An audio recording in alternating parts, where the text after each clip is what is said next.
ಇಡೀ ಜೀವನ ಒಂದೇ ಪಕ್ಷ, ಒಂದೇ ಸಿದ್ಧಾಂತ, ಒಂದೇ ರಾಜಕಾರಣ ಮಾಡಿರ್ತಕ್ಕಂಥ ಸೆಕ್ಯುಲರಿಸಮ್ ಮೇಲೆ ವಿಶ್ವಾಸ ಇಟ್ಟವ್ರು ನಾವೆಲ್ಲ. ಸೊ ಪಕ್ಷ ಏನು ತೀರ್ಮಾನ ಮಾಡ್ತದೆ ಎಲ್ಲರೂ ಕೇಳಬೇಕಾಗ್ತದೆ ಮತ್ತು ಕೇಳಬೇಕಾಗ್ತದೆ. ಯಾಕಂದ್ರೆ ಒಂದು ರಾಷ್ಟ್ರೀಯ ಪಕ್ಷದಾಗಿದ್ದೀವಿ ನಾವೆಲ್ಲ. ಆ ಪಕ್ಷದ ತೀರ್ಮಾನಗಳನ್ನು ಜನಹಿತಕ್ಕಾಗಿ, ಪಕ್ಷದ ಹಿತಕ್ಕಾಗಿ ಏನೇ ನಿರ್ಣಯ ಮಾಡಿದ್ರು ಸೊ ಅದನ್ನು ಕೇಳಬೇಕಾದದ್ದು ನಮ್ಮೆಲ್ಲರ ಕರ್ತವ್ಯ ಮತ್ತು ಧರ್ಮ ಅದು. ಯಾಕಂದ್ರೆ ನಾವು ಯಾರೂ ಇಂಡಿಪೆಂಡೆಂಟ್ ಅಲ್ಲ, ಒಂದು ಪಾರ್ಟಿ ಸೆಲ್ಟರ್ದಾಗಿದ್ದೀವಿ ನಾವು. ಆಮೇಲೆ ಇನ್ನೊಂದು ಹೇಳಿದ್ರು, ಇಲ್ಲ ಅವ್ರವ್ರ ಸಾಲ್ಟ್ದಾಗ ಅವ್ರವ್ರ ಕೆಟಗರಿ ಕಮ್ಯುನಿಟಿ ಒಳಗೆ ಕೇಳ್ತೀವಿ ಅಂತೇಳಿ. ಕೆಲವರು ಕಮ್ಯುನಿಟಿ ಒಳಗೆ ಕೇಳೋರು ಅದಾರ, ಕೆಲವರು ಪಕ್ಷದ ನಿಷ್ಠೆ ಒಳಗೂ ಕೇಳೋರು ಅದಾರ, ಕೆಲವು ಜಿಲ್ಲೆಯ ಕ್ಷೇತ್ರದ ರೀಜನಾಲಿಟಿ ಮೇಲೂ ಕೇಳೋರು ಅದಾರ. ಅವ್ರವ್ರ ವಾದ ಅವ್ರು ಮಂಡನೆ ಮಾಡ್ತಾರೆ. ಈ ಕೋರ್ಟ್ದ ಹೆಂಗೆ ಲಾಯರ್ಸ್ ಪ್ಲೀಡಿಂಗ್ ಮಾಡ್ತಾರೆ, the ultimate decision will taken by judge. So we are all, ನಾವೆಲ್ಲರೂ ನಮ್ಮ ಕೇಸುಗಳನ್ನು ಪ್ಲೀಡ್ ಮಾಡೋನು. The decision and result will left to the party. So ಅವು ಪಾರ್ಟಿ ಏನೇ ನಿರ್ಣಯ ಮಾಡ್ತದೆ, ನಮ್ಮೆಲ್ಲರ ಚಿಂತನೆ ಏನಿರಬೇಕು ಅಂದ್ರೆ ನಾವು ಆಗಬೇಕು ಅನ್ನೋ ಒಂದು ಆಶಯದ ಜೊತೆಗೆ ರಾಹುಲ್ ಗಾಂಧಿ ದೇಶದ ಪ್ರಧಾನಮಂತ್ರಿ ಆಗಬೇಕು ಭವಿಷ್ಯದೊಳಗೆ 2029ಕ್ಕೆ. 2028ರಾಗ ಮತ್ತೆ ಇನ್ನೊಮ್ಮೆ ಕರ್ನಾಟಕದಲ್ಲಿ ಕಾಂಗ್ರೆಸ್ ಬರಬೇಕು. ಸನ್ಮಾನ್ಯ ಸಿದ್ದರಾಮಯ್ಯನವರು ಜನಪರ ಕಾರ್ಯಕ್ರಮಗಳೇನು ಕೊಟ್ಟಿದ್ದಾರೆ ಅವುಗಳನ್ನು ಮುಂದುವರಿಸ್ಕೊಂಡು ಹೋಗಬೇಕು.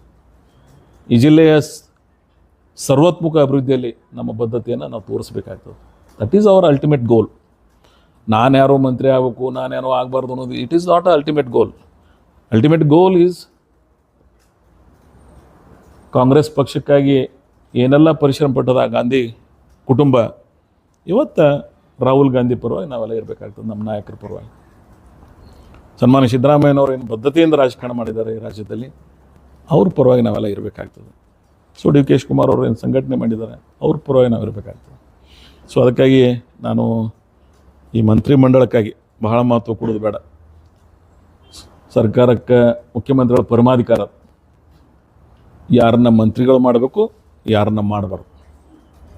ಆ ಪರಮಾಧಿಕಾರವನ್ನು ಚಲಾಯಿಸಿ ಅವ್ರು ಯಾರಿಗೆ ಅವಕಾಶ ಕೊಡ್ತಾರೆ, ಪಕ್ಷ ಯಾರಿಗೆ ಅವಕಾಶ ಕೊಡ್ತದೆ, ನಾವೆಲ್ಲ ಅದಕ್ಕೆ ಭಾಳ ಭದ್ರಾಗಿರ್ತೀವಿ. ಅದರಿಂದ ಎರಡನೇ ಮಾತೇ ಇಲ್ಲ. ಮತ್ತು ನಾನು ಅಪ್ಪಾಜಿ ನಾಡಗೌಡರು ಭಾಳ ಆತ್ಮೀಯತೆಯಿಂದ ಬಂದವರಿದ್ದೀವಿ. ಅಪ್ಪಾಜಿ ನಾಡಗೌಡರ ನನ್ನ ಸಂಬಂಧ ಅದು ಮಾಧ್ಯಮದ ಮುಖಾಂತರ ಚರ್ಚೆ ಮಾಡೋದು ಬೇಡ. ಕೆಲವು ವಿಷಯಗಳಲ್ಲಿ ಹೇಳಕ್ಕೆ ಬರೋಂಗಿಲ್ಲ. ಆತ್ಮೀಯತೆ ಭಾಳ ಮಿಗಿಲಾದದ್ದು. ಈ ಅಧಿಕಾರ ಸಣ್ಣ ಒಂದು ಅಧಿಕಾರಕ್ಕಾಗಿ ನಮ್ಮ ಮನಸ್ತಾಪಗಳನ್ನು ಮಾಡ್ಕೊಳ್ಳೋಂಥ ಅವಶ್ಯಕತೆ ಇಲ್ಲ. ನಾವೆಲ್ಲರೂ ಕೂಡಿನೇ ಆವೇಶ ಇರುವವರೆಗೆ ಬರೀ ಯಾವುದೇ ಅಲ್ಲ, ನಾವೆಲ್ಲ ಕೂಡಿನೇ ರಾಜಕಾರಣವನ್ನು ಮಾಡಬೇಕಾಗ್ತದೆ. ಅಷ್ಟು ಪ್ರಬುದ್ಧರು. ಯಾಕಂದ್ರೆ ನಾವಿಬ್ಬರು ಧಾರ್ಮಿಕ ಹಿನ್ನೆಲೆ ಇರ್ತಕ್ಕಂಥ ಕುಟುಂಬದಿಂದ ಬಂದವರಿದ್ದೀವಿ ಮತ್ತು ಒಂದೇ ಪಕ್ಷದ ಸಿದ್ಧಾಂತದಿಂದ ರಾಜಕಾರಣ ಮಾಡ್ಕೊಂಡು ಬಂದವರಿದ್ದೀವಿ. ಸೊ ಅದಕ್ಕಾಗಿ ನಾನು ಅಂಥ ಯಾವ ವ್ಯತ್ಯಾಸಕ್ಕೂ ಅವಕಾಶ ಕೊಡೋದಿಲ್ಲ. ನೀವು ಕೂಡ ರಾಜಕಾರಣ ಮಾಡೋಣ ಅಂತಕ್ಕಂಥ ಪಕ್ಷ, ಸರ್ಕಾರ ಏನು ನಿರ್ಣಯ ತಗೋತದ, ನಮ್ಮ ನಾಯಕರುಗಳು ಏನು ನಿರ್ಣಯ ಮಾಡ್ತಾರೆ ಆ ನಿರ್ಣಯಕ್ಕೆ ನಾವೆಲ್ಲ ಭದ್ರಾಗಿರೋಣ ಅಂಥೇಳಿ. ಮತ್ತು ಅವ್ರ ಪ್ರಶ್ನೆಗಳಿದ್ರೆ ಕೇಳ್ಬೋದು. ಸಾತ್ವಿಕತೆಯಿಂದ ರಾಜಕಾರಣ ಮಾಡಿ ನಾನು 37 ವರ್ಷ ಪರಿಗಣಿಸ್ತಾರಂತ ಅಪೇಕ್ಷೆ ಅದ. ಪರಿಗಣಿಸಲಿಲ್ಲ ಅಂದ್ರೆ ಇಬ್ಬರು ಪಕ್ಷದ ಸಿದ್ಧಾಂತಗಳನ್ನೇ ಮರೆಮಾಚಿ ಸ್ವಾರ್ಥ ಎದ್ದು ಕಾಣ್ತಾ ಇರೋ ಸಂದರ್ಭದಲ್ಲಿ, ಬನ ರಾಜಕಾರಣ ನಡೀತಾ ಇರೋ ಸಂದರ್ಭದಲ್ಲಿ ಇಷ್ಟು ಸೌಮ್ಯವಾಗಿ ನೀವು ಕೇಳ್ತಾ ಇರೋದು ಸರಿ? ಮತ್ತೆ ಹೆಂಗೆ ಕೇಳಂತೀರಿ? ಎಷ್ಟೋ ಜನ ಒತ್ತಡ ಇರ್ತಾರೆ, ಗುಂಪುಗಾರಿಕೆ ಮಾಡ್ತಾರೆ. ನೀವು ಯಾಕೆ ನನ್ನ ನೀವ್ಯಾಕೆ ಅದನ್ನು ಹಂಗೆ ಊಹಿಸಿಕೊಳ್ಕೋತೀರಿ? ನೀವು ಪದೇ ಪದೇ ಇದನ್ನ ಪ್ರಸ್ತಾಪ ಮಾಡ್ತಾ ಇದ್ದೀರಿ. ಸಚಿವ ಸ್ಥಾನದ ಆಕಾಂಕ್ಷಿ ಅಂತ ಒಮ್ಮೆ ಹೇಳ್ತಾರೆ, ಒಮ್ಮೆ ಅವ್ರು ಹೇಳಿನಲ್ಲ. ಇವತ್ತು ಆಕಾಂಕ್ಷಿ ಇದನ್ನ ಅಂತ ಹೇಳಿನೋ, ಆದ್ರೆ ನಾ ಅಲ್ಲ, ನನ್ನ ಕ್ಷೇತ್ರದ ಕಾರ್ಯಕರ್ತರ ಮುಖಂಡರ ಅಪೇಕ್ಷೆ ಅದ. ನಾನು ಇನ್ನೂ ನಿಮ್ಗೆ ಸತ್ಯ ಹೇಳ್ತೇನೆ. ಮೊನ್ನೆ ಮುಖ್ಯಮಂತ್ರಿಗಳು ನಮ್ಮ ಜುಲೈ 14ಕ್ಕೆ ಇಂಡಿಗೆ 4,555 ಕೋಟಿ ರೂಪಾಯಿ ಕಾರ್ಯಕ್ರಮವಾಗಿ ಉದ್ಘಾಟನೆಗೆ ಬರ್ತಾಯಿದ್ರು, ಶಂಕುಸ್ಥಾಪನೆ ಮತ್ತು ಲೋಕಾರ್ಪಣೆಗೆ. ನಮ್ಮ ಪಾರ್ಟಿ ಆಫೀಸ್ನಾಗ ಒಂದು ಮೀಟಿಂಗ್ ಕರೆದಿದ್ವಿ ನಾವು, ನಮ್ಮ ಕಾರ್ಯಕರ್ತರದ್ದು ಮುಖಂಡರದ್ದು. ನಮ್ಮ ಇಡೀ ಕಾರ್ಯಕರ್ತ ವರ್ಗ ಭಯಂಕರ ಅಗ್ರೆಸಿವ್ ಆಗಿ ಕೇಳಬೇಕತ್ತಿದ್ರು. ನಾನು ಅವ್ರಿಗೆ ಹೇಳೋದು ಮಾತು ಏನಂದ್ರೆ, ಅವತ್ತು ನೀವು ಯಾರೇ ಒಬ್ಬರೇ ಈ ವಿಷಯ ಪ್ರಸ್ತಾಪ ಮಾಡಿದ್ರಿ ಅಂದರೆ ನಾನು ಈ ಕಾರ್ಯಕ್ರಮನೂ ಮಾಡೋಂಗಿಲ್ಲ, ನಾನು ಈ ಕಾರ್ಯಕ್ರಮಕ್ಕೂ ಬರೋಂಗಿಲ್ಲ. ನಾನು ಅಷ್ಟೇ ಡಿಗ್ನಿಫೈಡಾಗಿ ರಾಜಕಾರಣ ಮಾಡ್ತೀನಿ. ಸಿದ್ದರಾಮಯ್ಯನವ್ರಿಗೆ, ಡಿ ಕೆ ಶಿವಕುಮಾರ್ ಅವರಿಗೆ, ಕೇಂದ್ರದ ನಮ್ಮ ನಾಯಕತ್ವಕ್ಕೆ ನಾನೇನು ಅನ್ನೋದು ಗೊತ್ತದ. ಅದನ್ನು ಈ ರೀತಿ ಬೀದಿ ರಂಪಾಟ ಮಾಡಿ ಅವಕಾಶಗಳನ್ನು ಕೇಳಬಾರ್ದು. ಮತ್ತು ಇಲ್ಲಿನೂ ನಿಮ್ಮ ಮುಂದೆ ನಾನಾಗಿ ಪ್ರಸ್ತಾಪ ಮಾಡಿಲ್ಲ. ಅಪ್ಪಾಜಿ ನಾಡಗೌಡರು ಬೆಂಗಳೂರದಾಗ ಒಂದು ಸ್ಟೇಟ್ಮೆಂಟ್ ಮಾಡಿದ್ರು ಅವರು. ನೀವು ಇಲ್ಲಿ ನನಗೆ ಕೆಲವು ಪ್ರಶ್ನೆಗಳನ್ನು ಮನೆಗೆ ಕೇಳಿದ್ರಿ. ಆಮೇಲೆ ನಾನು ಭಾಳ ಸ್ಪಷ್ಟವಾಗಿ ಹೇಳಿ ಅವತ್ತು, ನೀವು ಯಾರೋ ಒಂದು ಪೇಪರ್ದಾಗ ನೈತಿಕ ಹಕ್ಕದ್ದು ಬರೆದ್ರಿ, ನಾ ಹೇಳಿಲ್ಲ ಅವತ್ತು, ಅದು ನೀವು ಬರೆದು ಬಿಟ್ರಿ, ನಾವೇನು ಅನ್ನಂಗಿಲ್ಲ. ಆದ್ರೆ ನಾನು ಭಾಳ ಪ್ರಾಮಾಣಿಕವಾಗಿ ಹೇಳ್ತೀನಿ, ನನ್ನ ವಾದನ ನಾನು ಮಾಡೀನಿ. ಅಪ್ಪಾಜಿ ಆ ವಿಷಯಕ್ಕೆ ಎಲ್ಲಿ ನೋವೇರ್ ಕನ್ಸರ್ಡ್ ನೀವು ಭಾಳ ಮೊದಲಿನಿಂದ ಗಮನಿಸಿರ್ಬೋದು. ಅದಕ್ಕೆ ಸಂಬಂಧಪಟ್ಟವರೇ ಎಂ ಬಿ ಪಾಟೀಲರು, ಶಿವಾನಂದ ಪಾಟೀಲರು, ನಾನು. ಆ 3 ಮಂದಿ ನಡುವೆ ಚರ್ಚೆದಾಗ ಅಪ್ಪಾಜಿ ಇಲ್ಲ ಅವತ್ತು. ಅಪ್ಪಾಜಿಯವರು ಆ ಚುನಾವಣೆಗೆ ಗೆದ್ದಿರಲಿಲ್ಲ. ಅವ್ರಿಗೆ ನಮ್ಮ ಕೂಡ ಕರೆದು ಮಾತಾಡೋದಾಗ ಅವ್ರು ಇರಲಿಲ್ಲ ಅವಾಗ. ನಾನೆಂದ್ರೆ ಹೇಳಿ ನನ್ನ ಅಪ್ಪಾಜಿ ನಾಡಗೌಡರ ಬಗ್ಗೆ. ಅವ್ರು ಮೊನ್ನೆ ಬೆಂಗಳೂರದಾಗ ಒಂದು ಪತ್ರಿಕಾಗೋಷ್ಠಿ ಮಾಡಿದ ಬಳಿಕ ಇಲ್ಲಿ ನೀವು ನನಗೆ ಕೇಳಿದ ಬಳಿಕ ಅದಕ್ಕೆ ತಾಳೆ ಆಗಂಗೆ ಕೆಲವು ಶಬ್ದಗಳನ್ನು ನಾನು ಹೇಳೀನಿ, ಅದಕ್ಕೆ ಉತ್ತರ ರೂಪದೊಳಗೆ. ಬಟ್ ನಾನು ಅವ್ರು ಮೊನ್ನೆ ಇದು ಮಾಡ್ಯಾರ ಅಂತೇಳಿ ಮಾತು ಹೇಳೋದು ಬಂದು ಇವತ್ತು, ಇಲ್ಲ ನಾನು ಹೇಳ್ತಿರ್ಲಿಲ್ಲ. ಯಾಕಂದ್ರೆ V are all very good. ಅವರು ನನ್ನನ್ನು ಯಂಗರ್ ಬ್ರದರ್ ಅಂತ ಹೇಳ್ಯಾರ. ನಾನು ಅದಕ್ಕಿಂತ ಶ್ರೇಷ್ಠ ಹೇಳ್ತೀನಿ. ಈ ಈ ಈ ದೇಶದ ಈ ಪ್ರಪಂಚದ ಇತಿಹಾಸದಾಗ ರಾಮಾಯಣ ಮಹಾಭಾರತ ಅಣ್ತಂಬ್ರಾಗ್ಯಾವ. ಅದಕ್ಕಿಂತ ಮಿಗಿಲಾಗಿ ಸಂಬಂಧಗಳು ನನ್ನವರದ. I am very different. ನಾನು ಭಾಳ ಸಲ ಹೇಳೀನಿ, ಕ್ಯಾಟಗಾರಿಕಲಿ ನನ್ನ ಅವರ ಸಂಬಂಧ ರಾಜಕಾರಣವನ್ನು ಮೀರಿದ್ದದ. ವೆಲ್ ವಿಷಯರ್ ಇದ್ದೀವ ನಾವು. ಅವ್ರಿಗೆ ನಾನು ಹೇಳಬಾರ್ದು, ಇವತ್ತು ನೀವು ಕೇಳಾಯ್ತಿರ್ತ ಹೇಳ್ತೀನಿ. ಎಸ್ ಪಾಟೀಲ್ ನಡಾಳ್ ಅವರಿಗೆ ನಮ್ಮ ಪಾರ್ಟಿಗೆ ಇದಾಗ ಒಂದು ಸಮಸ್ಯೆ ಆಗಿತ್ತು. ನಾನೇ ಅವರಿಗೆ ಮೌರ ಹೋಟೆಲ್ದಾಗ ಕೂಡಿಸಿ 3 ಮಂದಿ ಕೂತು ಒಂದು ಇಡೀ ದಿನ ನ್ಯಾಯ ಮಾಡಿದ್ದೀವಿ ನಾವು, ಕೂಡಿಸ್ಬೇಕಂತೇಳಿ. ಅಂಥ ವಿಚಾರದಾರ ಮನುಷ್ಯ. ಅಲ್ಲ, ಅಪ್ಪಾಜಿ ನಾಡಗೌಡರು 2013ಕ್ಕೆ ನಾನು ಗೆದ್ದು ಏನೋ ಹೋಗಿದ್ದೆ, ಮೌರ್ಯ ಹೋಟೆಲ್ದಿಂದ ಡೆಲ್ಲಿ ಹೋಗಿದ್ದೆವು. ನಾನು, ಅಪ್ಪಾಜಿ ನಾಡಗೌಡರು, ಶಿವಾನಂದ ಪಾಟೀಲ್. ನಾನು ಬಣ್ಣ ಬದಲಾಯಿಸೋದು ರಾಜಕಾರಣ ಮಾಡೋಂಗಿಲ್ಲ. ಅದರ ಅವಶ್ಯಕತೆ, ಅದರ ಅಗತ್ಯತೆ ನನಗಿಲ್ಲ. ಭಾಳ ಸೂಕ್ಷ್ಮವಾಗಿ ಹೇಳ್ತೀನಿ. ನಂದು ಆಲ್ವೇಸ್ ಸ್ಟ್ರೇಟ್ ಪಾಲಿಟಿಕ್ಸ್ ಮಾಡ್ತೀನಿ. ನನಗೆ ಕ್ಯಾಟಗಾರಿಕಲಿ ಯಾರಿಗೆ ಅನ್ಯಾಯ ಆಗ್ಯದ ಅವ್ರ ಪರವಾಗಿ.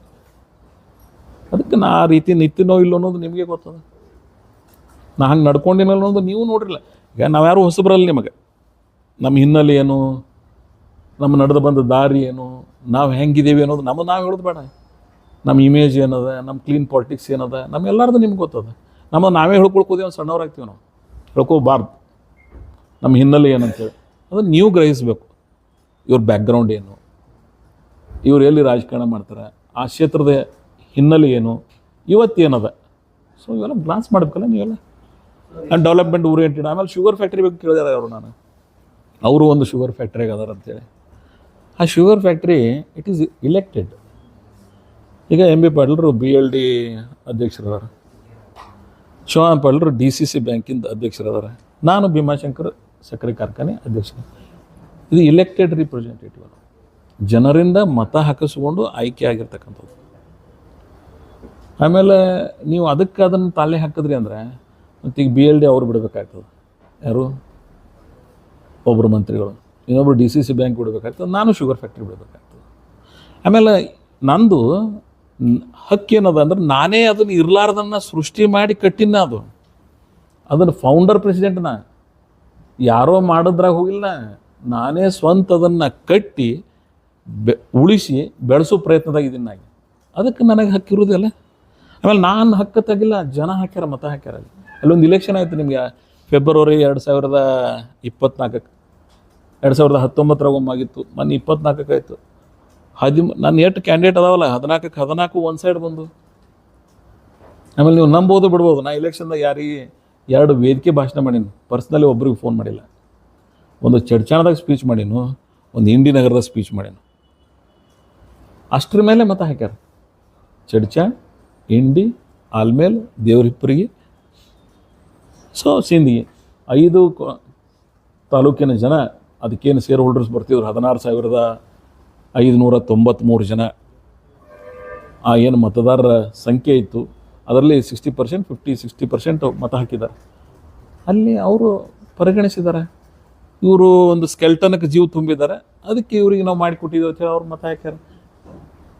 ಮತ್ತು ಅದು ಆಗುತ್ತಪ್ಪ. ನಾನು ಅದಕ್ಕೆ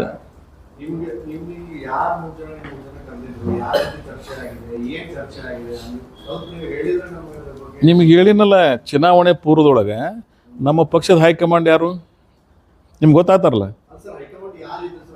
ಅಲ್ಲ ಹೈಕಮಾಂಡ್ ಅಂತ ಹೇಳಕತ್ತೀನಲ್ಲ. ಇಲ್ಲ ಇಲ್ಲಿ ಕೇಳಿಲ್ಲ, ನಿನ್ನ ಡೀಟೇಲ್ ಹೇಳ್ಬೇಕಾ ನಿಮಗೆ? ಆಯ್ತು ಒಮ್ಮೆ ಹೇಳಿಬಿಡ್ತೀನಿ ಅದನ್ನು, ಯಾಕಂದ್ರೆ ಇಲ್ಲಿಗೆ ಬಂದಂದ್ರೆ ಅದು ಇಟ್ಟು ಹೇಳ್ಬಿಡೋಣ, ಏನಾಗೋದು ಅದು. ಸುರ್ಜೇವಾಲ ಅವರು ಬೆಂಗಳೂರದಾಗ ಕರೆದು ನಮ್ಮ 3 ಜನರಿಗೆ ಶಾಸಕರು ಕರೆದಿದ್ರು. ಸನ್ಮಾನ್ಯ ಸಿದ್ದರಾಮಯ್ಯನವರು ಇದ್ದರು, ಡಿ ಕೆ ಶಿವಕುಮಾರ್ ಅವರು ಇದ್ದರು ಆ ಸಭೆ ಒಳಗೆ. ಇನ್ನೊಬ್ಬರು ನಮ್ಮ ಇಲೆಕ್ಷನ್ ಕಮಿಟಿ ಚೇರ್ಮನ್ ಇದ್ದರು, ಒಬ್ಬರು ಮೋಹನ್ ಅಂತೇಳಿ. ಸೊ ನಮ್ಮ ಎಲ್ಲರನ್ನ ಕರೆದು ಒಬ್ಬೊಬ್ಬರಿಗೆ ಕರೆದು ಮಾತಾಡಿದ್ರು. ಒಂದು 3-4 ತಿಂಗಳು ಇತ್ತು ಇಲೆಕ್ಷನ್, 23 ಜನವರಿ ಫೆಬ್ರವರಿ ಒಳಗೆ 2023. ನೀವೆಲ್ಲರೂ ಕೂಡಿನೇ ನಿಮ್ಮ ನೇಬರಿಂಗ್ ಕಾನ್ಸ್ಟಿಟ್ಯೂನ್ಸಿಗಳು ಇದು ಮಾಡಿರಿ, ನಿಮ್ಮ 3 ಮಂದಿ ಕೂಡಿ ಇಲೆಕ್ಷನ್ ಮಾಡಿರಿ, ನಾವು ನಿಮಗೆಲ್ಲರಿಗೂ ಅವಕಾಶ ಕೊಡ್ತಕ್ಕಂಥ ಪ್ರಯತ್ನ ಮಾಡ್ತಿರ್ತೀವಿ. ಆಯ್ತು ಅಂತ ಹೇಳಿದ್ವಿ. ಅದರ ನಂತರ ದಿಲ್ಲಿಗೆ ಕರೆದು ಮಾತಾಡಿದ್ದಾರೆ. ದಿಲ್ಲಿಯ ಏನೋ ನಮ್ಮ ನಾಯಕತ್ವದ ಅಲ್ಲಿ ಕರ್ಷು ನಮ್ಮ ಮಾತಾಡಿದ್ದಾರೆ. ಸೊ ಆ ವಿಶ್ವಾಸದ ಮೇಲೆ ಇಡೀ ಚುನಾವಣೆ ಪ್ರಚಾರದೊಳಗೆ ನನ್ನ ಕ್ಷೇತ್ರದ 80 ಊರೊಳಗೆ ನಮ್ಮ ಕಾರ್ಯಕರ್ತರು ಚುನಾವಣೆ ಭಾಷಣದೊಳಗೆ ಇದನ್ನೇ ಮೇನ್ ಇಶ್ಯೂ ಇಟ್ಟೇ ಭಾಷಣ ಮಾಡಿದ್ದಾರೆ. ನಾನು ಇದನ್ನು ಗೆದ್ದ ಬಳಿಕ ಕೇಳಕತ್ತಿಲ್ಲ, ಚುನಾವಣೆ ಪೂರ್ವದೊಳಗೆ ಅದು ನಮ್ಮ ಕ್ಷೇತ್ರದ ಜನರ ಆಶಯ ಅದ. ಅದಕ್ಕೆ ನಾನು ಅದನ್ನು ಪ್ರತಿಪಾದನೆ ಮಾಡಿದ್ರು ಖುಷಿ ಅದ, ಮಾಡಲಿಕ್ಕೆ ಖುಷಿ ಅದ. ನಿಮ್ಗೆ ಹೇಳಿಬಿಡ್ತೀನಲ್ಲ, ನಾವೆಲ್ಲ ಪಾರ್ಟಿ ಸೋಲ್ಜರ್ಸ್. ಪಾರ್ಟಿ ಏನೇ ಡಿಸಿಷನ್ ತೊಗೊಂಡ್ರು ನಾವು ಅದನ್ನು ಪಾಲಿಸ್ತೀವಿ. ಚುನಾವಣೆ ಪೂರ್ವದಲ್ಲಿ ಬಂದಾಗ ಕೂಡ ಸಿದ್ದರಾಮಯ್ಯ ಅವರು ಅನೌನ್ಸ್ಮೆಂಟ್ ಮಾಡಿದ್ರು, ಮಿನಿಸ್ಟರ್ ಮಾಡ್ತೀವಿ, ಮತ ನೀಡಬೇಕು ಅಂತ ಹೇಳಿ. ಇಲ್ಲ ಮಾಡ್ತೀವಿ ಅಂತ ಹೇಳಿಲ್ಲ. ಅವ್ರು ನನ್ನ ಕ್ಷೇತ್ರಕ್ಕೆ ಬಂದಿದ್ದರು ಜನಧ್ವನಿ ಕಾರ್ಯಕ್ರಮಕ್ಕೆ. ಕೆಲವೊಬ್ಬರು ಪ್ರಶ್ನೆ ಮಾಡಿದ್ರು, ಅವ್ರು ಏನು ಹೇಳಿದ್ರು, ನೀವು ಮೊದಲು ಅವ್ರನ್ನ ಗೆಲ್ಲಿಸಿ ಆಮೇಲೆ ನಾವು ನೋಡ್ತೀವಿ ಅಂತ ಹೇಳಿದ್ದಾರೆ. ನಾನು ಅದನ್ನು ಇಲ್ಲ ನಾನು ಹಂಗೆ ಹೇಳಂಗಿಲ್ಲ, ಹಂಗೆ ಹೇಳಬಾರ್ದು. ನನ್ನ ಇಂಡಿ ವಿಧಾನಸಭಾ ಕ್ಷೇತ್ರದೊಳಗೆ ಫೆಬ್ರವರಿ 11ನೇ ತಾರೀಕಿನ ದಿನ 2023ಕ್ಕೆ ಕ್ಯಾಟಗಾರಿಕಲಿ ಅವ್ರು ಇದನ್ನು ಹೇಳಿದರು. ನಾನು ಕ್ಯಾಟಗಾರಿಕಲಿ ಹೇಳ್ತೀನಿ. ಆದರೆ ಅವ್ರು ನೋಡ್ರಿ, ನಾನು ಆಗಲೇ ಹೇಳಿನು 136 ಜನ ಅದಾರೆ. ಹಿಂದಕ್ಕೊಂದು ಕಾಲ ಇತ್ತು, ಕೆಲವೇ ಜನ ಮಂತ್ರಿಗಳ ಆಲಕ್ಕೆ ಅಪೇಕ್ಷೆ ಪಡ್ತಿದ್ರು. ಈಗ ಎಲ್ಲರಿಗೆ ಅಪೇಕ್ಷೆ ಅದ. ನಾನು ತಪ್ಪು ಅನ್ನಂಗಿಲ್ಲ, ರಾಜಕಾರಣ ಅಲ್ಲಿಗೆ ಬಂದುಬಿಟ್ಟದು. ಈಗ ಅಪ್ಪಾಜಿ ನಾಡಗೌಡ್ರೆ ಪ್ರೆಸ್ ಮೀಟಿಂಗ್ನಾಗ ಹೇಳಿದ್ರು, ಇಲ್ಲ ಕೆಲವು ಶಾಸಕರ ಕೆಲಸ ಆಗಂಗಿಲ್ಲ, ಬರೀ ಮಂತ್ರಿಗಳು ಕ್ಯಾಬಿನೆಟ್ನಾಗ ಅವ್ರವ್ರು ಕೂಡ್ತಾರೆ, ಅವ್ರವರೇ ಮಾತಾಡ್ಕೋತಾರೆ, ಅವ್ರದ್ದು ಡಿಪಾರ್ಟ್ಮೆಂಟದು ಏನು ಸ್ಯಾಂಕ್ಷನ್ ಆಗ್ತದೆ ಅವ್ರಿಗೆ ಗೊತ್ತಾಗ್ತದೆ, ಅವ್ರ ಕೆಲಸ ಮಾಡ್ತಾರೆ, ಅವ್ರ ಕೆಲಸ ಮಾಡ್ತಾರೆ, ಶಾಸಕರ ಕೆಲಸ ಆಗಂಗಿಲ್ಲ ಅಂತ ಹೇಳಿದ್ರು. ಆ್ಯಕ್ಚುಲ್ ಪಕ್ಷದ ವಿಚಾರಧಾರೆಗಳ ಪ್ರಕಾರ ನಮ್ಮ ಮಂತ್ರಿಗಳು ನಮ್ಮ ಸರ್ಕಾರದ ಬಗ್ಗೆ ನಾವೇ ಮಾತಾಡಬಾರ್ದು. ಆದರೆ ಅವ್ರು ನೊಂದ್ಕೊಂಡು ಮಾತಾಡಿದ್ದಾರೆ, ತಪ್ಪು ಅನ್ನೋಂಗಿಲ್ಲ. ಅವ್ರಿಗೆ ನೋವಾಗಿದೆ, ಮಾತಾಡಿರ್ಬೇಕು. ಯಾವುದು ಯಾಕೆ ನಿಮಗೆ ಈ ಶಬ್ದಗಳದಾಗ ಎಲ್ಲರೇ ಶಕ್ತಿ ಪ್ರದರ್ಶನದ ವಾಸನೆ ಬಂದದ ನಿಮಗೆ?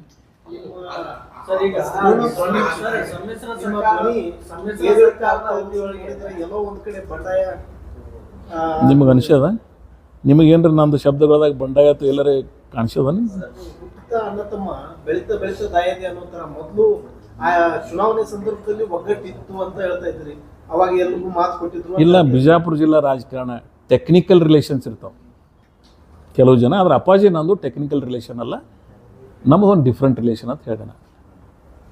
ನಾನು ಹೇಳಿನಲ್ಲ, ಬಿಜಾಪುರ ರಾಜಕಾರಣ ನೀವು ಯಾರು ನೋಡಿಲ್ಲ, ನಾವೆಲ್ಲ ಹೆಂಗಿದೇವೆ ಅಂತೇಳಿ. ಸರ್, ಈಗ ಸಮ್ಮಿಶ್ರ ಸರ್ಕಾರದ ಅವಧಿಯೊಳಗೆ ಅಧಿಕಾರ ಹಂಚಿಕೆ ಮಾತು ಕೇಳಿದ್ರು.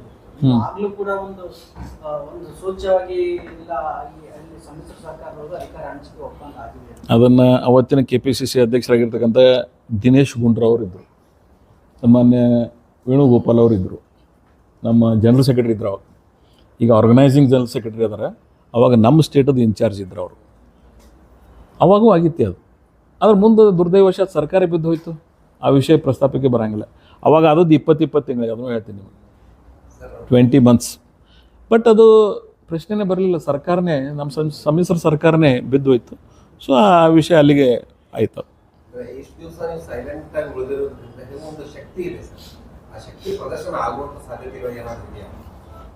ಶಕ್ತಿಯನ್ನು ಪ್ರದರ್ಶನ ಮಾಡ್ತಕ್ಕಂಥ ಅವಶ್ಯಕತೆ ಇಲ್ಲ.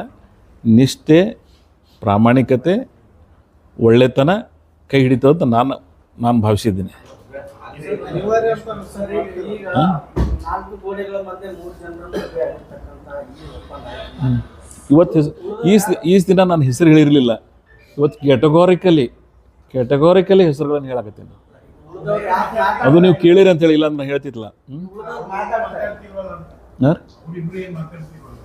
ನೀವು ಅವ್ರಿಗೆ ಕೇಳಬೇಕು. ಅವ್ರ ಬಗ್ಗೆ ನಾನು ಏನು ಹಕ್ಕದು ಹೇಳ್ತಾರೆ? ಈಗ they are all enjoyed the post. Sir ಈಗ ಶಿವಣ್ಣ ಪಾಟೀಲ್ ಸಿಕ್ಕಿಲ್ಲ ಅವ್ರು ಯಾಕೆ ಮಾಡ್ತಾರೆ? ಶಿವಣ್ಣ ಪಾಟೀಲ್ ಸಿಕ್ಕಿಲ್ಲ ಅವ್ರು ಯಾಕೆ ಮಾಡ್ತಾರೆ? ಅದು ನೀವು ಅವ್ರಿಗೆ ಕೇಳಬೇಕಲ್ಲ. ಅವ್ರದ ಕೇಳೋ ಪ್ರಶ್ನೆ ಉತ್ತರ ನಾ ಹೇಳೋಕ್ಕಾಗಂಗಿಲ್ಲ. ಒಟ್ಟಿಗೆ ಗುರುತಿಸ್ಕೊಂಡು ಒಟ್ಟಿಗೆ ಇದ್ದು ನಿಮ್ಮ ಪರವಾಗಿ ನೀವು ಕೂಡ ಅವಾಗ ಸಚಿವ ಸ್ಥಾನ ಬಿಟ್ಕೊಟ್ಟಾಗ ನಮ್ಗೆ ಬೇಡ ಅವ್ರು ಮಾಡ್ಕೊಡ್ರಿ ಅಂತ ಹೇಳಿದ್ರು ಮಾತು ಕೂಡ ಕೇಳಿದ್ವಿ. ನಿಮ್ಮ ಪರವಾಗಿ ಯಾರು ನಿಲ್ತಾ ಇರಲ್ಲ ನಮಗೆ ಇಲ್ಲ, ನನ್ನ ಪರ ಪಕ್ಷ ಅದ. ಕಾನ್ಫಿಡೆನ್ಸ್ ಅಲ್ಲ, ಕೆಲವೊಬ್ರು ಸಚಿವರು ಮಾತು ಕೊಟ್ಟಂಗೆಲ್ಲ ನಡ್ಕೊಳಕ್ ಆಗುತ್ತೆ ಅಂತ ಮಾಡ್ತಿದ್ದಾರೆ. ಅಲ್ಲ, ಅದು ನಿಮ್ಮ ಪ್ರಕಾರ ನಮ್ಮ ದೇಶದ ರಾಜಕಾರಣದ ವ್ಯವಸ್ಥೆ ಒಳಗೆ ಮಾತಿಗೆ ಬೆಲೆ ಅದನೋ ಇಲ್ಲೋ? ಬೆಲೆ ಅದೋ ಏನಿಲ್ಲ? ಪಕ್ಷದ ನಿರ್ಧಾರ ಅಲ್ಲಲ್ಲ, ಮಾತಿಗೆ ಬೆಲೆ ಅದನೋ ಇಲ್ಲೋ? ಆ ಕಾಲ ನಿಲ್ಲುವಂತ ಪಕ್ಷದ ಸಿದ್ಧಾಂತಗಳಿಗೆ ಅದು ಯಾವ ಕಾಲರ ಇರಲಿ, ಮಾತುಕತೆಗೆ ಅದು ಒಂದು ಇದು ಅದನೋ ಇಲ್ಲೋ, ಮೌಲ್ಯಗಳು ಅದಾವೋ ಇಲ್ಲೋ? ನಾನು ಆ ಸಿದ್ಧಾಂತದಿಂದ ರಾಜಕಾರಣ ಮಾಡೀನಿ. ನೀವು ನೋಡಿರ್ಬೋದು, ನನಗೆ ಒಂದು ಸಲ ನಮ್ಮಲ್ಲಿ ಡಿಸ್ಕ್ವಾಲಿಫೈ ಆಗೈತೆ ಎಮ್ ಎಲ್ ಎ ಅವರು 2008ರಿಂದ 2013 11 ತಿಂಗಳ. ಆ ಟೈಮ್ ನನಗೆ ಭಾಳ ದಿನ ಮೀಡಿಯಾದಾಗೆಲ್ಲ ಬರೆದ್ರಿ, ನನಗೆ ಕೇಳಿದ್ರಿ ನೀವು, ಇಲ್ಲ ನೀವೆಲ್ಲ ಬೇರೆ ಪಕ್ಷಕ್ಕೆ ಹೋಗೋರಿದ್ದೀರೇನು, ಅದು ಸರ್ಕಾರದ ನಿಮ್ಮನ್ನು ಅಭ್ಯರ್ಥಿ ಮಾಡ್ಬೇಕಂತಾರೆ ಅಂತೇಳಿ. ನಾನು ಅವತ್ತು ಒಂದು ಮಾತು ಹೇಳಿದೆ, ನನ್ನ ಆಯುಷ್ಯದ ಕೊನೆಯ ದಿನ ನಾನು ಕಾಂಗ್ರೆಸ್ನಾಗ ಕಳೀತೀನಿ. ನಾನು ಮನೆಯೂ ಒಂದು ಪತ್ರಿಕಾಗೋಷ್ಠಿ ಒಂದು ಮಾತು ಹೇಳಿದೆ, ಅವಕಾಶ ಸಿಗಲಿ ಬಿಡಲಿ, ನನ್ನ ಜೀವನದ ಕೊನೆಯ ದಿನ ಕಾಂಗ್ರೆಸ್. ಇದು ನಮ್ಮ ಫಾದರ್ದಿಂದ ಬಂದ ಟ್ರೆಡಿಷನ್, ನಮ್ಮದು ಸೆಕೆಂಡ್ ಜನ್ರೇಷನ್. ನಮ್ಮದು ನಮ್ಮ ಫಾದರ್ ಬಿ ಚೌಧರಿ ಅವರು, ಕಾಳಿಂಗಪ್ಪ ಚೌಧರಿ ಅವರು, ಗುಡ್ದಿನ್ನಿ ಅವರು, BM ಪಾಟೀಲ್ರು ಕೂಡ ರಾಜಕಾರಣ ಮಾಡ್ಯಾರ. ನಾವು ಈಗೆಲ್ಲರೂ ಕೂಡಿ ಮಾಡ್ತಾಯಿದ್ದೀವಿ. ಸೊ ನನಗೆ I am most committed to the party ideology. ಆ ಸೆಕ್ಯುಲರಿಸಮ್ ಸಿದ್ಧಾಂತ ಏನದಲ್ಲ, ಅದನ್ನು ಮನಸ್ಸು ಪೂರ್ತಿ ಒಪ್ಕೊಂಡಿನು. ನಾನು ಅದಕ್ಕಾಗಿಯೇ ನನ್ನ ತಾಲೂಕಿನ ಕ್ಷೇತ್ರದ ರಾಜಕೀಯ, ಈ ಜಿಲ್ಲೆ ಒಳಗೆ ಅತಿ ಹೆಚ್ಚು ಅಧಿಕಾರಗಳನ್ನು ಕೊಟ್ಟಿರ್ತಕ್ಕಂಥ ಕ್ಷೇತ್ರ, ಸಾಮಾಜಿಕ ನ್ಯಾಯವನ್ನು ಮಾಡಿರ್ತಕ್ಕಂಥ ಕ್ಷೇತ್ರ ಎಲ್ಲರಿದ್ದರೆ ನೀವು ಅದು ಇಂಡಿಗೆ ಬಂದು ನೋಡ್ಬೋದು. ನೀವು ಸರ್ 5 ಬಾರಿ ಕಾಂಗ್ರೆಸ್ನಲ್ಲಿ ಶಾಸಕರನ್ನು ಇಲ್ಲ, ಮನಿ ಪವರ್ ಕಾಂಗ್ರೆಸ್ನಾಗ ಮನಿ ಪವರ್ ಮೇಲೆ ಇರಂಗಿಲ್ಲ. ಬೇರೆ ಪಕ್ಷದಾಗ ಇದ್ದದ್ರ ಬಗ್ಗೆ ನೀವು ಕೇಳಿರ್ಬೋದು, ನಾನು ಕೇಳಿನು. ಆದರೆ ನಮ್ಮ ಪಕ್ಷದೊಳಗೆ ಸೈದ್ಧಾಂತಿಕ ನೈತಿಕ ಮೌಲ್ಯಗಳ ಮೇಲೆ ಆಯ್ಕೆ ಆಗ್ತದೆ. ನನಗೇನು ಗೊತ್ತಿಲ್ಲ. ಸರ್ ಈಗ ಈ ಹಿಂದೆ ತಮಗೂ ಕೂಡ ಬಿಜೆಪಿಯಿಂದ ಆಫರ್ ಬಂದಿತ್ತು, ನೀವೇನು ಹೇಳಿದ್ರಲ್ಲ, ಡಿಸ್ಕ್ವಾಲಿಫೈ ಸಮ್ಮಿಶ್ರ ಸರ್ಕಾರ ಬೀಳೋ ಟೈಮ್ನಲ್ಲಿ ತಮ್ಮ ಹೆಸರು ಬಹಳ ಮುಂಚಿನ ನಾ ಹೇಳಿನಲ್ರಿ ಅವಾಗ. ಅವಾಗ ಕಾಂಗ್ರೆಸ್ನವ್ರು ಹೋದ್ರು. ಈಗೂ ಸಚಿವ ಸಂಪುಟ ಪುನಾರಚನೆ ನಡೀತಾ ಇದೆ, ತೆರೆ ಮನೆಯೊಳಗೆ ಶಬ್ದ ಕೂಡ ಕೇಳಿಬರ್ತಾರೆ. ಅಲ್ಲ, ನಾ ಹೇಳ್ದಲ್ಲ, ಈಗ ನಾನು ಎಲ್ಲಿ ತನಕ ನನ್ನ ಆಯುಷ್ಯದ ಇರ್ತದೆ, ಶಾಸಕ ಅವಧಿ ಅಲ್ಲ, ನನ್ನ ಕೊನೆ ದಿನಾನೂ ನಾನು ಕಾಂಗ್ರೆಸ್ನಾಗ ಇರ್ತೀನಿ. That is my commitment. ಅದು ನನ್ನ ಪಕ್ಷಕ್ಕೆ. ನಮ್ಮ ಮನ್ಯಾಗ ನೀವು ಬಂದ್ರಿ ಅಂದರೆ ಗಾಂಧಿ ಫ್ಯಾಮಿಲಿ ಫೋಟೋಸ್ ನಮ್ಮೆಲ್ಲ ಹೆಂಗೆ ನಡವಳಿಕೆಗಳದಾವೆ, ನೀವು ನನ್ನ ಊರಿಗೆ ಬಂದು ನೋಡಿದ್ರೆ ಗೊತ್ತಾಗ್ತದೆ. That is hour commitment. ಅಧಿಕಾರಕ್ಕಾಗಿ ರಾಜಕಾರಣ ಮಾಡ್ತಕ್ಕಂಥ ವರ್ಗಕ್ಕೆ ನಾನು ಸೇರಿಲ್ಲ. ಅಧಿಕಾರಕ್ಕಾಗಿ ಬಣ್ಣಗಳನ್ನು ಬದಲಾವಣೆ ಮಾಡ್ತಕ್ಕಂಥ ರಾಜಕಾರಣಿನೂ ನಾನಲ್ಲ. ನಾನು ಯಾರಿಗಾರು ಒಂದು ಮಾತು ಕೊಟ್ಟೆ ಅಂದರೆ 90% ಪಾಲಿಸಿಂಗ್. ಸಿದ್ದರಾಮಯ್ಯ ಅವರು ಕೊಟ್ಟ ಮಾತು ಸಿದ್ದರಾಮಯ್ಯ ಅವರು ಕೊಟ್ಟ ಮಾತು ಉಳಿಸ್ಕೊಂಡು ಭರವಸೆ ನಿಮಗಿದೆಯಾ? ಇಡೀ ಕಾಂಗ್ರೆಸ್ ಪಕ್ಷದ ಮೇಲೆ ನಂದು ವಿಶ್ವಾಸ ಅದ.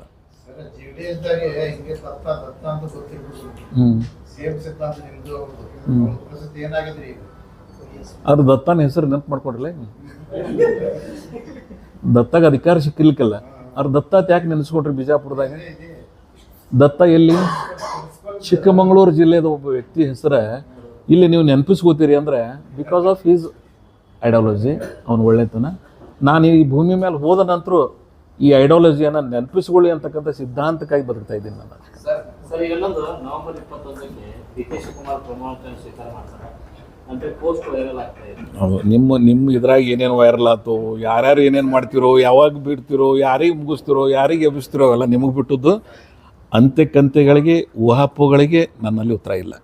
ನಮ್ಮ ಮುಖ್ಯಮಂತ್ರಿಗಳು ಭಾಳ ಸ್ಪಷ್ಟವಾಗಿ ಹೇಳಿದ್ದಾರೆ, ನಾನು 5 ವರ್ಷ ಇರಬೇಕಂತ ಅಪೇಕ್ಷೆ ಅದ. ಆದ್ರೆ ಹೈಕಮಾಂಡ್ ಏನು ಡಿಸಿಷನ್ ತೋತದ್ದು ನಾನು ಕೇಳ್ತೀನಿ ಅಂತ ಹೇಳ್ಯಾರ.